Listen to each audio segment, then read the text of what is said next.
Welcome to Grace in the Grind, where we're here to equip, empower, and to encourage the Christian entrepreneur, leader, and creative to get out there and do all that God is calling them to. And today, my friend is here to share his story. Kevin Kolbe, thank you for coming to the show. Oh, bro, I'm beyond happy to be here. So thank you for asking. I'm looking forward to digging into your story. But before we do that, let's go ahead and let the audience know what is it you do? Who is Kevin Kolbe? Oh man, if I knew that, I could probably make a therapist rich. So basically, in fact, probably the most recently, I've shifted a little bit to I really want to help people over 40 do more with video and especially on YouTube. That's my core platform. But I'm a solo content creator. Sometimes I say video producer, depends on who I'm talking to. And I'm also a best-selling author, which I'm still getting comfortable with saying that I am. How it is. Everybody wants to know, what do you do? What's your label I can put on you? We've known each other for a while, so there's some great stories to jump into. But let's jump in first with the content creators because a lot of my audience is going to be in that realm. How hard is it? Said over 40. How hard is it for somebody who is 40 years old to really get started and get out there? I don't I think it's hard depending on what you're trying to do, but I also think there's never been a better time to jump into it. Now, I was having this discussion with somebody the other day. Can anybody be a full-time content creator? I don't know. I don't know. I worked in television for over 30 something years before my position was eliminated. And there's, I made a good salary and had good perks and stuff like that. And being on your own is completely different. I'm the marketing department, the graphics guy, the editor, oh, the idea guy. I do the sales stuff. I meet with people. Bookkeeping, what the heck is that? And there's on and on. And it's a lot of different things to learn. And online media, digital media, specifically YouTube, is so different than Mhm. traditional media, than TV. Night and day difference. Can anybody do it? Yeah, I think so. And I've never, ever advocated that somebody should quit their job and jump into it because I think that's just irresponsible. Right. Everybody has different responsibilities, different gifts, different goals. I do think there is ways to create while having a full-time job. I do think there's ways to create when you can with a family and stuff like that. And I think that's easier to dip your toe into it and try it. But I also think, like with most things, you can't just do one or two videos and go, that didn't work. It's you need to give it some time, whatever that time might be. It's different for different people, and really see where you want to go. And, quite honestly, for a believer, where God takes it. Yeah, absolutely. So that brings up another thing. When you were leaving, obviously they told you you no longer had a position, so you had to do something. But what was the challenges you were facing in the transition? You said coming Yeah. from TV to YouTube was difficult. What were some of those challenges? The company took good care of me for a bit. And so there was that. And then it was really weird. That's a good question because I had never not had a full-time job since high school. I did part-time jobs in high school, but ever since I graduated college, probably I should say college, I had worked pretty much full-time somewhere. And so all of a sudden now, I don't even remember what day it was. I don't think it was a Friday, but whatever day it was, the next day I don't have to get up and go to the office. So for a couple of days, it was like, well, that's wild. And then a week later, it's like, oh, okay, this is wild. Some of it was mental too, because I the last job I had in television was a creative director, and I had been a creative director. I was with the company that ended my TV career with. I'd been with like for 24 years, but I was with the Fox station that they owned as the creative director. So I'd been a creative director for over 14 years. And basically, in short, that my department, my team, we were like the advertising agency for the station. So we did all the promotions. We promoted the station on air, off air, meaning we would buy radio commercials, and billboards, and cable, and whatever, however else we promoted the station. We also did commercials for clients, but we also did programming. We produced live programming and produced programming, pre produced and contests and the website and the social media, all that fell under us. So I had an amazing team that I will still say to this day was far more creative than me. So when all of a sudden it's me, Jim, I don't know about you, but I get tired of me after a while. Yeah, often. Yeah, I get tired of me a lot. And so that was the biggest one, not having, because again, creative team, amazing team. We did amazing work. We made a lot of money for the station. We won a lot of awards, and we also just had fun. And so you don't have that outlet. And then you realize, oh, okay, or the computer's not working. I can't just call up IT or engineering to come look at it. Now I've got to figure it out. So there was a lot of that. Then you start getting the idea of, okay, the paycheck's not steady now. There's not the benefits. There's not a lot of the things that I hope and pray I never took for granted, but I think when they're just there every 2 weeks, which is how we got paid, you're just like, "Oh, okay. There's a little stub, checks in the bank."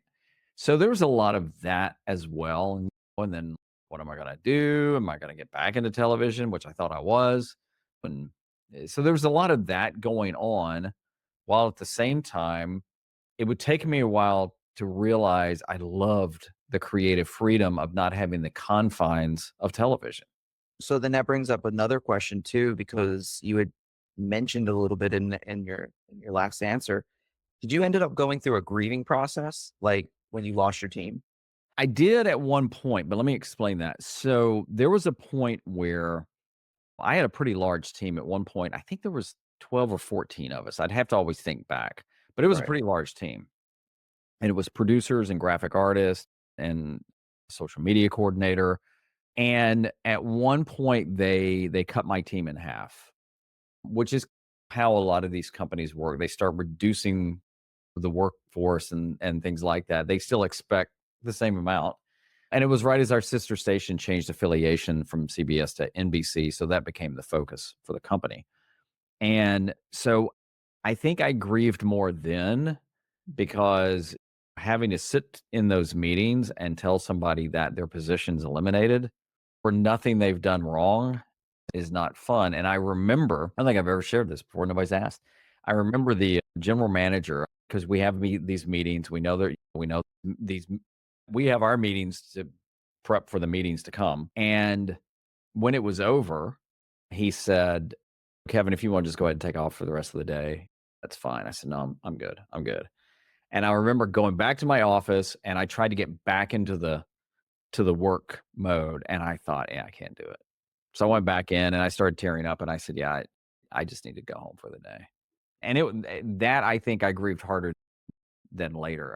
It was the way it went down with me is that they met with me when I came in that day. Actually, the owner of the company is the one who told me. That was the relationship we had, and which I thought was still to this day just mad respect for him and the company. Not just what he built, but the fact he did that. He didn't have to do that. And then when they're meeting with me, they're meeting with the team, and then several of the team came in after, and it wasn't like we're going to lead you to the door. It was like just take your time and tell us when you want to come back and get stuff. So it was really amicable. But I remember meeting with my team, and some of them were crying and stuff like that. I kept saying, "Guys, I'm fine.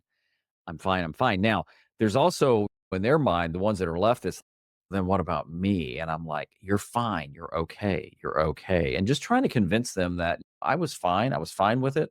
They all knew I was a guy of faith. But even then, it's oh, got to pull on that right now. That's how I dealt with it. I'm sure there were times after you get a week removed and 2 week removed and 3 week removed, and then you go, there is that period of what did I do wrong? And I don't understand this. But Jim, I don't know. I just chose not to live there.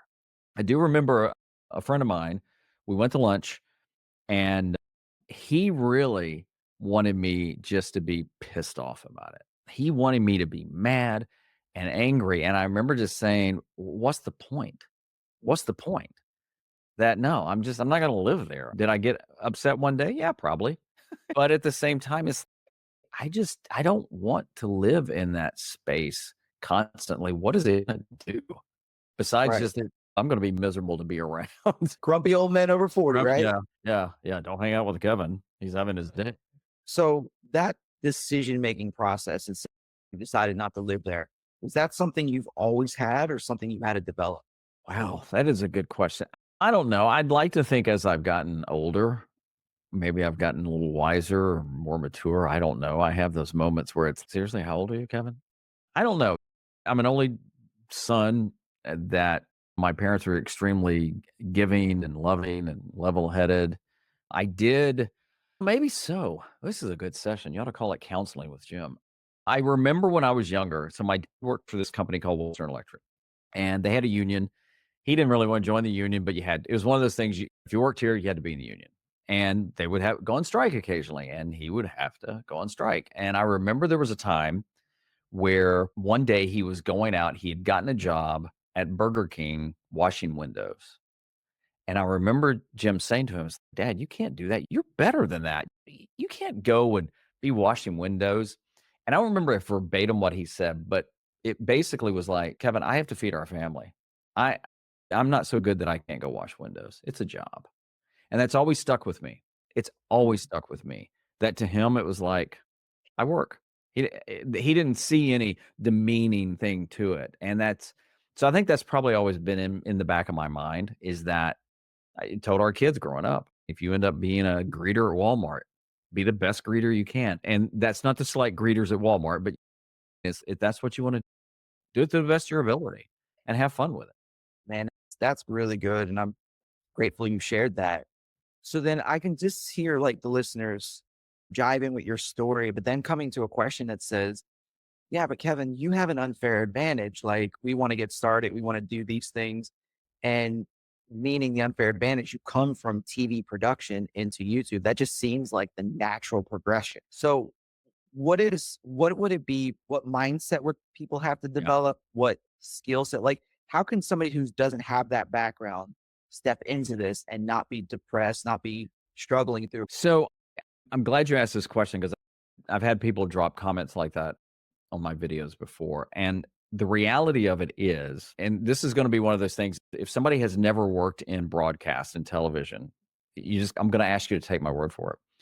The difference between traditional media, as it's called, broadcast television, and I'll just say YouTube because that's where I play, could not be further.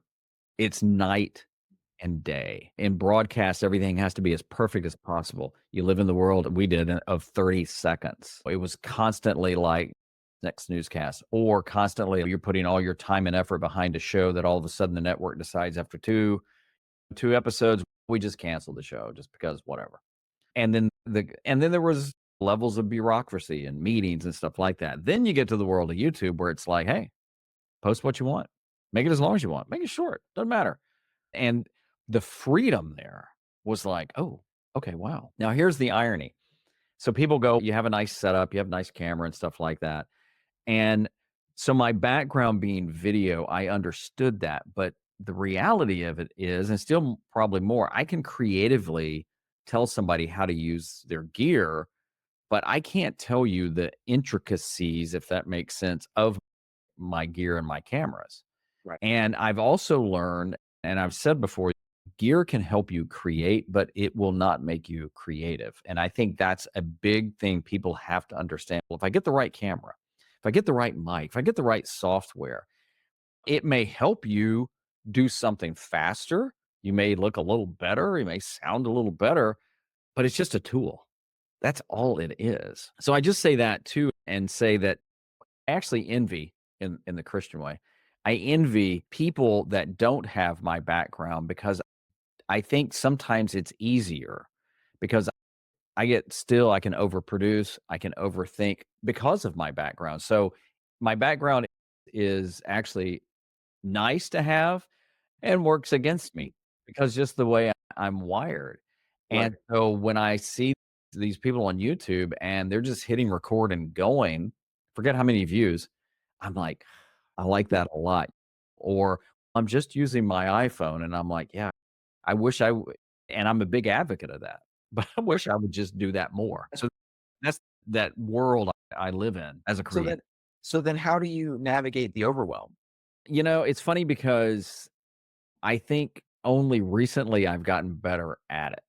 A few months ago, and I don't know when this is going to air, but a few months ago, see, air. See, it's still the TV thing. It doesn't air, Kevin. It's published. See, but Yes. whenever this is out there, several months ago, after a lot of thought and talking to some folks and prayer, I refocused my channel, and it was refocused to the who I wanted to reach, people over 40. Mm. Being 63, I can feel more in that place. Now, I still get a kick when somebody's 23 going, "Hey, I like your videos. Thanks for inspiring me," or "I'm 32," or whatever. That's fine. As I joke with them, "I'm gonna leave the light on for you. Come on in." But what I decided to do is to really try and tone down the production. Jim, I can oh my word, I can produce the snot out of something. Whether it's good or not, that's debatable. In television, we used to have this phrase, junking it up. Junk up a video. We'd throw graphic. We wouldn't even have an idea. We'd have that's not true. We'd have an idea. I'd just get in the edit bay and I'd throw some graphics and some transitions and I'd change the texture and I'd hit, oh man, I might even win an award on this. And it's like, okay. And when you just hit record and you share your heart or your story or some advice or whatever it is, and that does well. Now, that's not to say well produced videos don't have a place, but there's a lot of conversations about quality and quantity. Yeah. And I can just tell you right now, personally, quality is in the eye of the beholder. And so for somebody to tell you that you need to be producing more quality content, what does that mean? Yeah, if they can hear you, audio is still more important than video in a video, believe it or not. But quality is so much in the person receiving it, not the person doing it. I can do all the right things. I could send you a video and you go, "Dang, that is so well edited, the graphics, everything like that." But if nobody watches, does it really matter? Yeah, so I think that's been it of just worry less about the aesthetics and just focus on the message and the people I'm talking to and just go and see what happens. So then I would just begin to ask you, it's like shifting gears a little bit too, because you have an incredible life that you've built over the years. How do you navigate the challenges of your family life? And you do have some challenges at home Mhm. with your production, with the need to make money. Like, how does that all to go together and have and continually grow in your relationships and your faith? What does that look like? Yeah, and I'd be lying if I didn't say sometimes there were some collisions or maybe bumps. I have edited videos in a hospital room before, and, one of the things we have 3 kids, and what Jim is referring to is that our youngest has special needs, which is a whole 'nother world, and I think it stems back to probably when I was growing up, there was always family was first, God was first, but family was first. And we took family vacations and we took family time. Of course, this is long before we had all the interruptions we have now. And even as our 2 oldest were younger, we set guidelines. We ate together as a family and we didn't have phones on there. And we had restrictions on how much we could watch TV, but then we'd always do a family movie night or something like that. And so I think that carries over to it's very tempting to I got to be on all the time. I've got to be constantly thinking work. And I even figured out while I was the creative director that as long as I had my phone and had notifications turned on for everything and was accessible all the time, people would access you. If that makes sense. They would find you. And if I'm working with a client and I don't set those guidelines, it's not the client's fault if they start messaging me at 9 PM at night or on a Mm. Sunday or whatever. And so I decided that I would just set these guidelines. I actually do remember, I don't know why. I remember sitting at a red light, checking my phone. This is still when I was creative director. Oh, because I had some notifications here. And at some point I thought, you know what? Why don't I wait till I get home? What's the point? So I turned notifications off my phone. And I think the balance is realizing that ultimately I don't say I don't worry about things, but I'm concerned about things. I heard somebody talking the other day about the difference between concern and worry as our pastors. I'm not to say I'm not concerned about things, but I realize I can only do what I can do. And ultimately, my family has to come first, and our youngest son has to come first. And it just means if I have to cancel a live stream, I cancel a live stream. Now, I'm glad I actually threw that out because I have changed some of my content because of that. I love live streaming. Absolutely love it. Probably comes from being on the radio for years. I have no problem with turning the mic on and going. But it's hard to schedule if you don't 100% know it's gonna be there. And so that's even sometimes why I've turned down some invites to be on shows and stuff because it's like, yeah, I don't know and things like that. But again, I've actually done a couple of live interviews from a hotel room, a hospital room. Right. There are things that I've had to put in place and just you adapt and work at it. But I try and get off the computer every day, just like I'm leaving the office. So my space is a former bedroom that is now my office, my studio, and everything. It's upstairs of our house. So I go up to the office and I go down for lunch and I come back.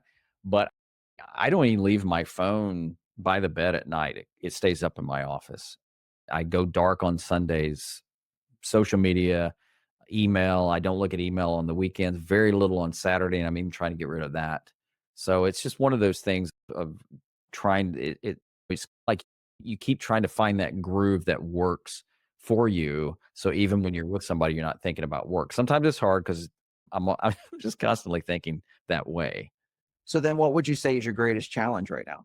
I think it's still the business side is how much is not making money, but not being driven by the money, being able to do things just because it helps somebody that may not have any monetary thing to it, trying to drown out the noise of all the people that some of them good natured and some of them just trying to sell you something, telling you exactly how to do it. You got to do this, you got to do this, got to do this, got to do this. So I think it's that just being true to me, what my mission is, still trying to live into that, knowing it may change. And then balance that with I still need to make money, but how much and all that. That's just one of those things. If people are looking to find you, where can they come see Kevin's live show? The best thing is there's two things. There's my website, kevinkolbe.com. I've got some resources there and I offer coaching and contact there. And then also my YouTube channel, which is YouTube at Kevin Kolbe. And for the listener, we will have all of that into the show notes that it's easy to click. Make sure you go follow Kevin. Incredible creator, incredible story. Thank you. And so with that being said, what I always like to leave with my wisdom bombs at the end. And so what is a wisdom bomb or a piece of wisdom you would give to the listener that they can take with them? I would say this, and I was thinking about this because you did give me a heads up. Yeah. One of my favorite verses is Ephesians 2:10. And so I'll paraphrase it to say that I encourage everybody to be the masterpiece that God created you to be. That's really good. Sir, I just wanted to thank you. There's a great chance we may have another episode somewhere down the line with you. This was incredible. Thank you so much. Thanks for having me. And to the listener, make sure you definitely go follow him. Make sure you know, take a minute, rate, review what the podcast and all that stuff. It helps out. And so to you guys who are listening to Grace in the Grind, we're just excited you're here. And remember, we're here to equip, empower, and encourage you to do all that God's called you to. And just thanks for listening and head on to the next episode. freeaudiopostproduction.com. This has been Grace in the Grind. Whether you're a Christian leader looking for guidance or an entrepreneur seeking inspiration, it's Jim's passion to equip and encourage you. Make sure to check out Jim's solo episodes, where he shares practical leadership insights grounded in a biblical perspective. We hope you've enjoyed the show. If you did, make sure to like, rate, and review. And we'll be back soon. But in the meantime, find us on social media at Lead with Jim. And you can also hit the website at www.leadwithjim.com. Take care of yourself, and we'll see you next time on Grace in the Grind.